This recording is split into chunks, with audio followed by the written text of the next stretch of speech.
আজকে একটি হাদিস নিয়ে আলোচনা করব। হাদিসটি ওমর ইবনে আব্দুল আজিজ থেকে বর্ণিত।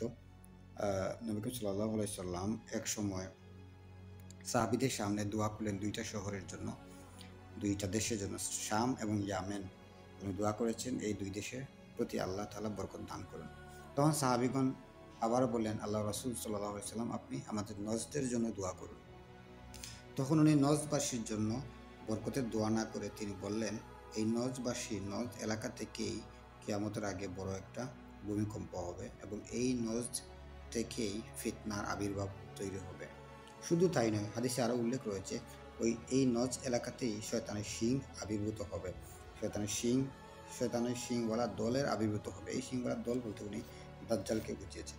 সব কিছু মিলিয়ে এই হাদিসটি ভয়ানক। আমাদেরকে সতর্ক থাকতে হবে, কারণ ভূমিকম্প আসবে, ফিতনা তৈরি হবে, দাজ্জালের আবির্ভাব হবে। সুতরাং আমাদেরকে অবশ্যই এই হাদিস নিয়ে গবেষণা করা উচিত, আমাদেরকে এই হাদিস নিয়ে চিন্তা ভাবনা করা উচিত, আমাদের ফিকির করা উচিত, আমাদের আল্লাহর ভয় ভিতরে ঢোকানো উচিত। কেন বলছি? কারণ আমি নিজেই রিয়াজ শহরে আছি। অনেকেই বলছেন, অনেক উলামায়ে কেরাম বলছেন এই নজ বলতে সৌদি আরবের রিয়াজ শহরকে বোঝানো হয়েছে।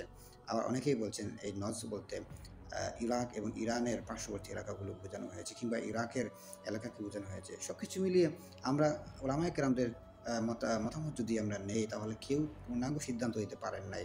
এই জন্য আমাদেরকে সতর্ক থাকতে হবে। আপনি ইরাকে থাকেন, কিংবা ইরানে থাকেন, কিংবা আপনি সৌদি আরবের রিয়াদে থাকেন, আপনাকে অবশ্যই এগুলোর দিকে নজর রাখতে হবে। আল্লাহ রাব্বুল আলামিন আমাদেরকে আমাদের আগে ফিতনা থেকে, বিভিন্ন ধরনের ফিতনা থেকে, এই নজবাদী ফিতনা থেকে আমাদেরকে রক্ষা করুক, সেই কামনা করে, সেই দোয়া করে আজকের মতো এখানে রাখছি। ওয়া আখিরু দাওয়ানা আলহামদুলিল্লাহি রাব্বিল আলামিন। আমিন।